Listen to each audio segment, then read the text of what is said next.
This presentation deals with anxiety disorders, panic disorders, phobias, and PTSD.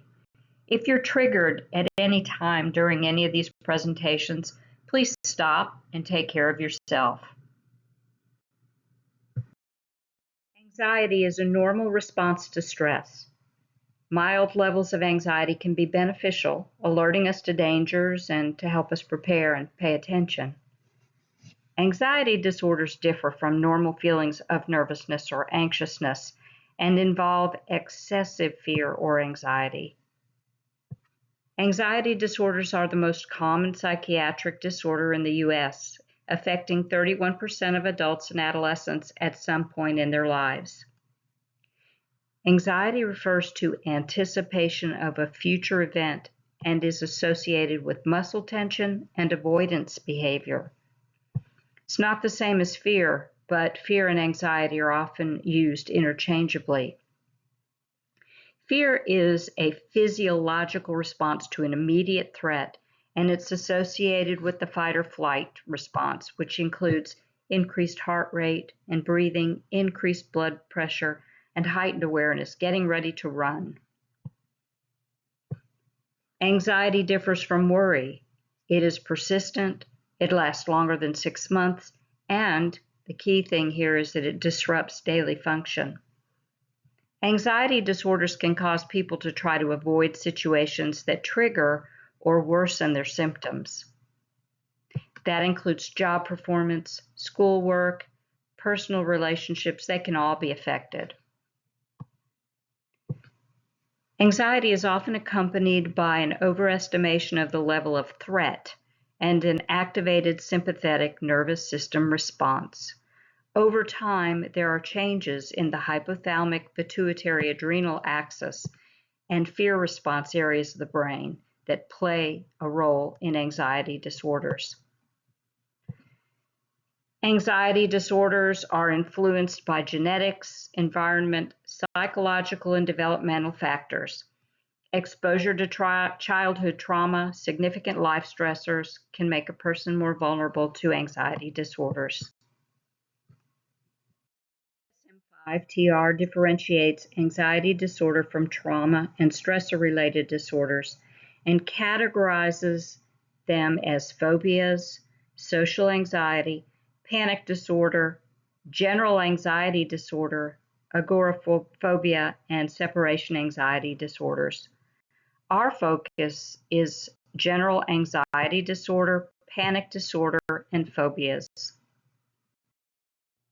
The GAD-7 questionnaire, or General Anxiety Disorder 7 questionnaire, is easy to use, and it can be self-administered to patients in the waiting room.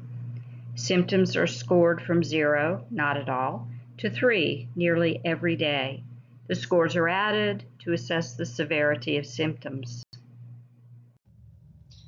Clinical presentation of physical and cognitive symptoms can be remembered by the mnemonic watchers, where W is worry, anxious, tension, muscle tension, headaches and pains. C is concentration or poor concentration. H, hyperarousal, which includes shakiness. They may startle quickly. E is energy loss or fatigue. R, restlessness or irritability, and S is for sleep disturbances. Patients may seek help for other somatic or physical complaints, such as GI problems that include increased acidity or reflux, nausea, epigastric pain. They may also complain of palpitations or racing heart and shortness of breath. Differentials have to include medical illnesses such as heart disease and hyperthyroidism that can cause symptoms of anxiety. Withdrawal from certain medications, and some medications themselves can cause symptoms of anxiety. A good history is important. Review all medications, including over-the-counter supplements. Prescription drugs that cause anxiety include aminophylline, digitalis, dopamine, epinephrine, levodopa, the neuroleptics, which are antipsychotics, NSAIDs, steroids, SSRIs, theophylline, sympathomimetics, and thyroid. You can see that there are a lot of medications that can cause anxiety as a side effect. Over-the-counter drugs, such as decongestants that contain ephedrine and pseudoephedrine, or they contain caffeine. Herbals such as ephedrine, ginseng, ma huang is one that comes to mind. As a provider, you have to ask the patient specifically, what over-the-counter medications do you take? For instance, Broncaid has ephedrine in it. Equate severe allergy plus sinus headache medicine has diphenhydramine, which is Benadryl, plus phenylephrine. Also, a lot of people take Sudafed. How much alcohol do you drink? How many beers per day or glasses of wine? How much liquor? Be specific. Find out if there is an environmental exposure to things like gasoline fumes or paint fumes, insecticides, or carbon monoxide. I like to ask a patient, where do you work? What kind of work do you do? What do you work with? Do you have a working carbon monoxide detector in your house? These are all part of the social history. Consider other psychiatric disorders that have anxiety as part of their presentation. That includes panic disorders, phobias, depression, obsessive-compulsive disorder, and substance abuse. Do ask the person how much coffee or tea they drink every day. How many energy drinks do they consume? Like the 5-Hour Energy drink, Red Bull, or Monster that have a lot of caffeine in them. And how much Dr. Pepper or Mountain Dew do you drink? I find there are people who specifically like Dr. Pepper and they like Mountain Dew, and those two soda pops have the most caffeine of any of them. Assess the suicide and homicide risk. The DSM-5-TR diagnostic criteria for anxiety, general anxiety disorder, is excessive anxiety and worry for at least 6 months. The anxiety interferes with functioning in one or more aspects of life, and that can be work, education, family responsibilities, and etc. The management for generalized anxiety disorder begins with education and self-care. Many patients do not understand generalized anxiety disorder. So education about symptoms and the prognosis and treatment is helpful. Early intervention includes screening for anxiety and recognizing symptoms. APRNs are especially good at developing positive therapeutic alliance or trust within the nurse-patient relationship, and this can lessen the patient's mistrust of the healthcare system. Involving the patient in a collaborative partnership or with shared decision-making can positively affect their outcomes. Non-pharmacological management is considered a first-line option for treating generalized anxiety disorder. That includes psychotherapy, such as cognitive-based therapy, whether it's face-to-face or telehealth. It's effective in improving anxiety symptoms. CBT helps by addressing faulty thinking and bringing awareness to learning how to alter those thoughts, identifying irrational beliefs and automatic thoughts and learning how to change those thoughts. Also, identifying attitudes and assumptions underlying negative thoughts. I'm not good enough. I'm full of shame, those types of thoughts. Also, provide resources for your patient, such as the name and number of a therapist. There are complementary therapies that are helpful, such as mindfulness and acceptance-based therapy modalities. Also, relaxation, breathing, and yoga. Relaxation techniques such as breathing exercises are things that you can learn and then teach your patients. Also, there are a lot of phone apps that are available to help somebody with anxiety calm down. There's Calm, Headspace, Simple Habit, Insight Timer. Sometimes just having the app on and doing some breathing exercises can help the patient become centered again in their own bodies. A word about acceptance and commitment therapy. This type of therapy encourages the person to embrace their thoughts and feelings rather than fighting them or giving in to feeling guilty. This is often paired with mindfulness-based therapy. Medications target the symptoms of anxiety, and they're also an important part of managing anxiety. The selective serotonin reuptake inhibitors and the selective norepinephrine uptake inhibitors are first-line medications. These medications are also indicated for treating coexisting depression. It's important to educate them about the side effects so they know that what's happening to them is expected. Antidepressants are effective for managing the symptoms of generalized anxiety disorder.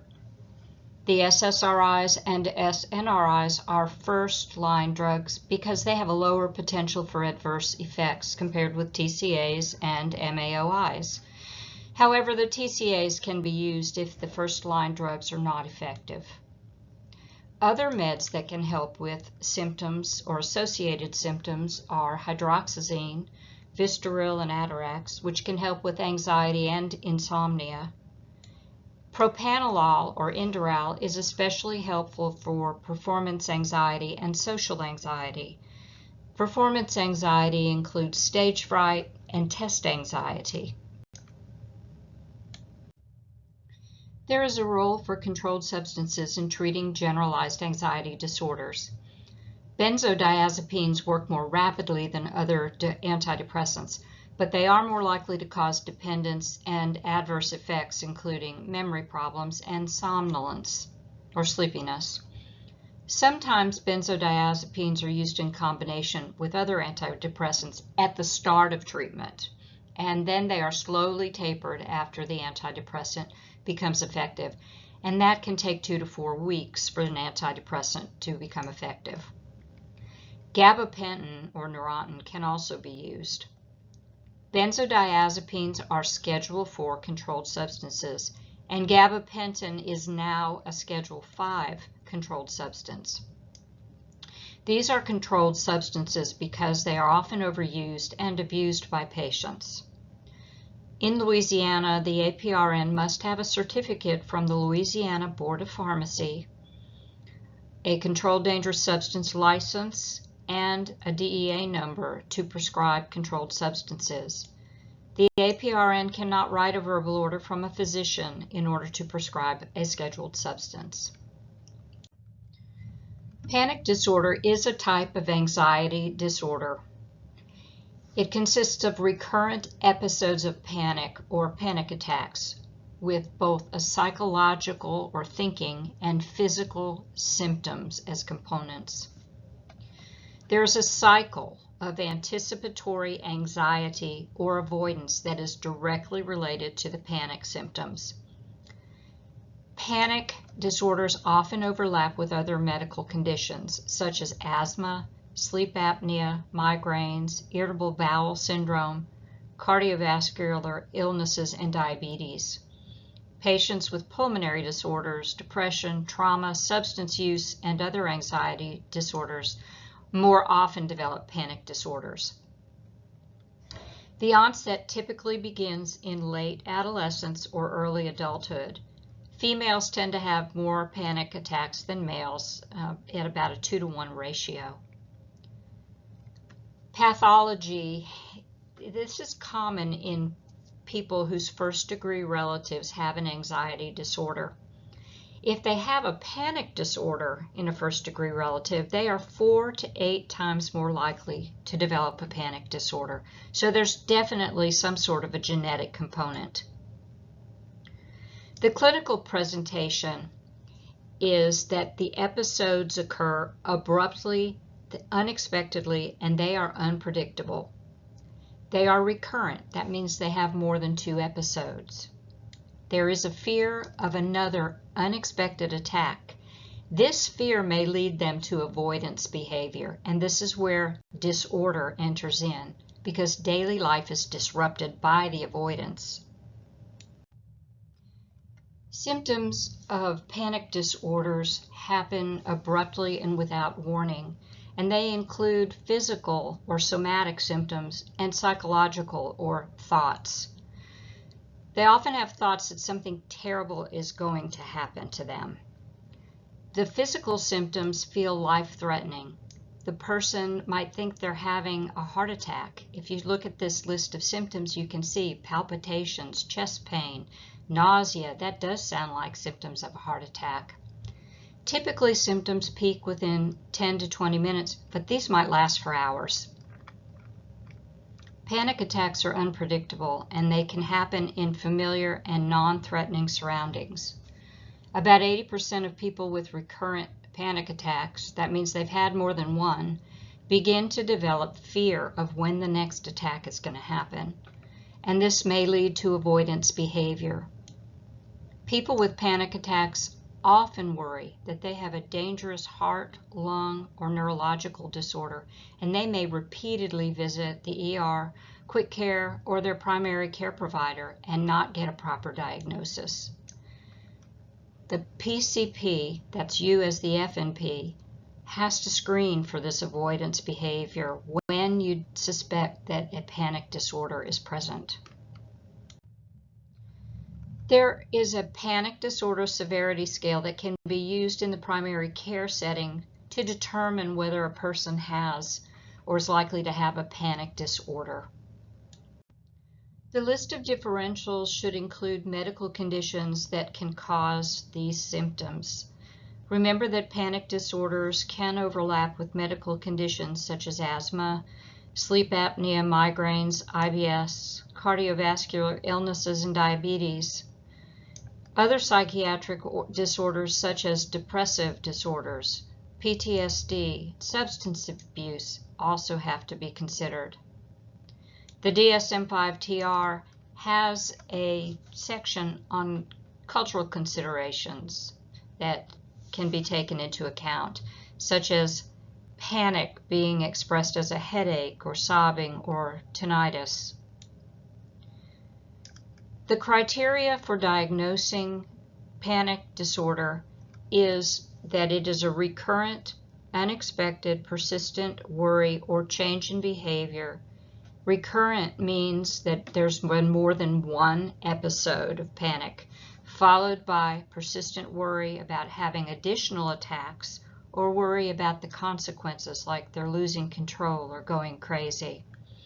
Also, maladaptive behavioral response to the attack has to be considered, such as avoiding common activities, exercises, or social situations in order to prevent an attack.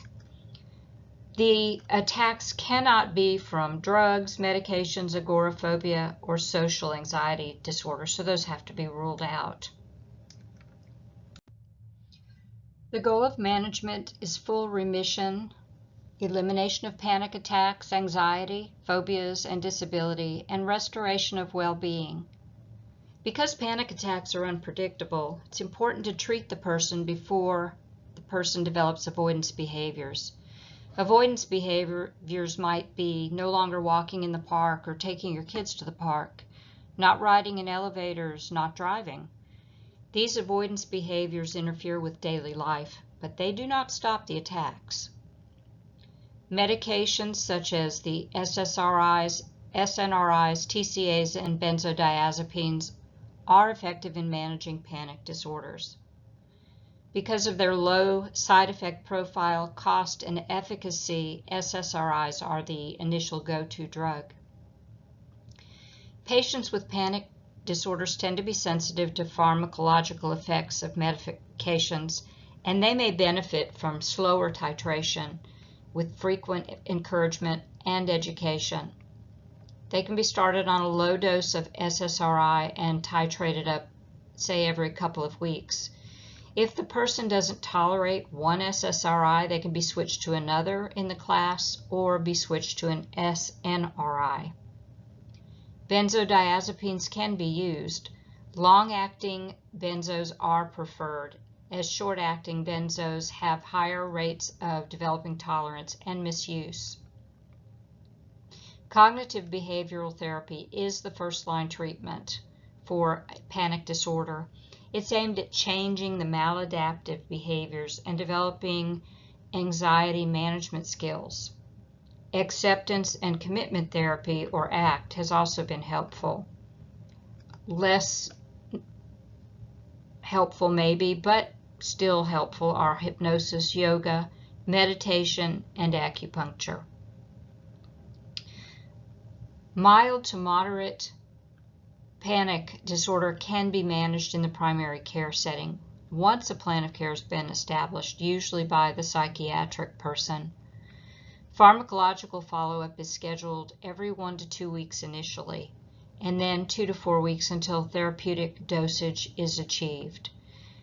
Remember that these people also have underlying depression and anxiety, so seeing them every couple of weeks and checking in with them is important.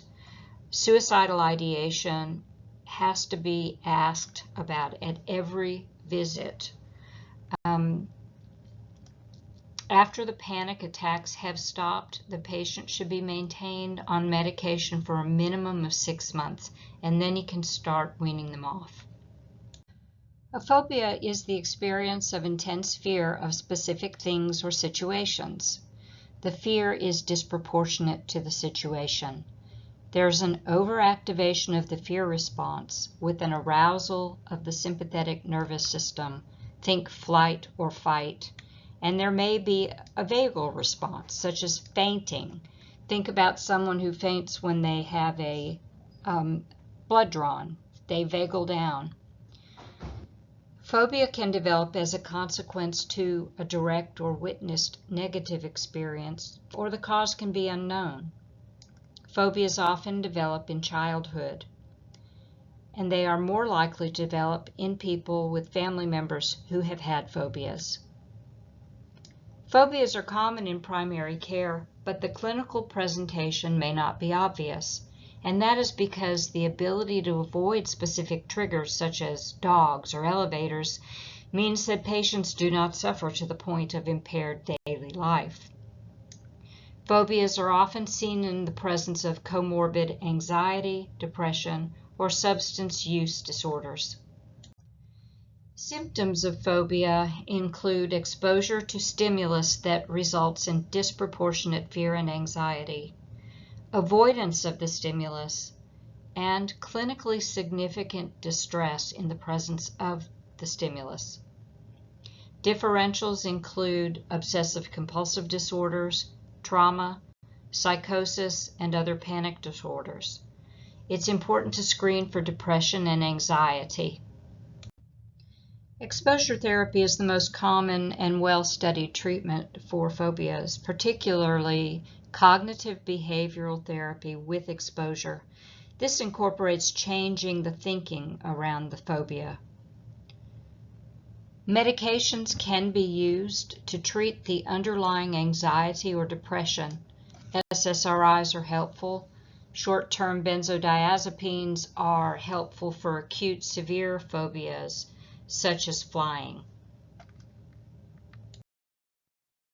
Post-traumatic stress disorder is a psychiatric illness that develops after a person experiences a terrifying event. Experience can mean witnessing or being in an actual or threatened traumatic event, such as a death, threatened death, serious injury, combat, natural disasters, sexual violence, or other events. The exposure could be repeated or be a one-time occurrence. In the United States, about 4.5% of adults are affected. Females are affected about twice the rate as males and develop PTSD as a result of sexual assault, abuse, rape as a child or adult, in addition to the other risk factors. Higher rates of PTSD exist among veterans and those whose jobs increase the risk of traumatic exposure, such as first responders, police officers, firefighters, EMS, nurses, and physicians. Blacks, Indigenous people, and Latinos are disproportionately affected by PTSD. Risk factors for developing PTSD include childhood trauma, sexual assault, combat, surviving fire, flood, hurricane, witnessing another person's injury or death, a history of mental illness or substance abuse, and refugees who have resettled in Western countries. The U.S. is a Western country. Psychosocial factors that increase risk for PTSD include pre-existing behavioral health problems, family history of mental illness, additional life stressors, adverse childhood experiences or ACEs, and lack of social support after the traumatic event. Psychiatric comorbidities include anxiety disorders, substance use disorders, and mood disorders, with up to 70% of those individuals with PTSD reporting at least one concurrent psychiatric condition. I think it's important to state here to remember that psychiatric disorders tend to travel together. We don't really know what causes PTSD to happen. There seems to be a dysregulation of the mechanisms that regulate fight, flight, or freeze response. Symptoms or clusters of symptoms fall into 4 categories: intrusion, avoidance, alterations in cognition and mood, and alterations in arousal and reactivity. Intrusion of thoughts, images, and smells can trigger flashbacks or a reliving of the trauma, like through nightmares. Avoidance, people stay away from situations that remind them of the event and can lead to isolation, such as withdrawing or working all the time or using alcohol or other substances. Alterations in cognition and mood can be described as feeling numb or disengaged, or having feelings of overwhelming guilt. Hyperarousal are those sudden rushes of anger, irritability, startling easily, and feeling on edge. A short screening questionnaire can help the PCP determine symptoms of PTSD. This can be done while the patient is in the waiting room. Differentials for PTSD include mood or anxiety disorders. These can also be comorbidities. The DSM-5 criteria, of which there are 4, include 1. At least one re-experiencing symptom, such as flashbacks. 2. At least one avoidance symptom, such as staying away from the situation that might revive their memory. 3. At least 2 cognition or mood symptoms, such as negative thoughts about the world or oneself, guilt and blame. And 4. At least 2 arousal and reactivity symptoms, such as unprovoked anger, jumpiness, or being on guard or edgy. The Department of Veterans Affairs, Department of Defense clinical practice guidelines for the management of PTSD recommend trauma-focused therapy, which uses cognitive, emotional, and behavioral techniques to facilitate processing a traumatic experience, in which the trauma is the central focus or component of the therapeutic process.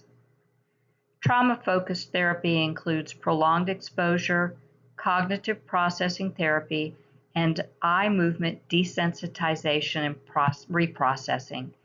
These are all methods of desensitizing the trauma.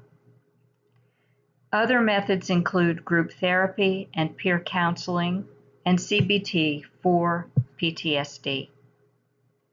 Self-care, such as regular physical activity, good nutrition, and relaxation, are recommended. Pharmacological interventions include SSRIs, The SNRI, venlafaxine, is effective in improving core cluster symptoms such as intrusion, avoidance, and so forth. Prazosin, or Minipress, is an antihypertensive. It's an alpha-1 adrenergic blocker used for treating PTSD-related nightmares. And the TCA trazodone is helpful for sleep. Education is an important part of the treatment plan and follow-up plan for patients and their families or their support systems. They need to have a good understanding of the disorder and its chronic nature, any treatment options, the potential benefits and adverse effects of pharmacological intervention. Disease progression can lead to suicidal ideation and/or violence, and family and support persons should be informed about danger signs, local crisis support services, and what to do if something happens. As the PCP, we need to ask about suicidal thoughts at every visit. We're going to follow up weekly when starting medications and let the patient know they can reach out for help. They need to be referred for counseling. Living with anxiety and PTSD is hard. Learning to respond differently to the triggers, exposure response, is very helpful.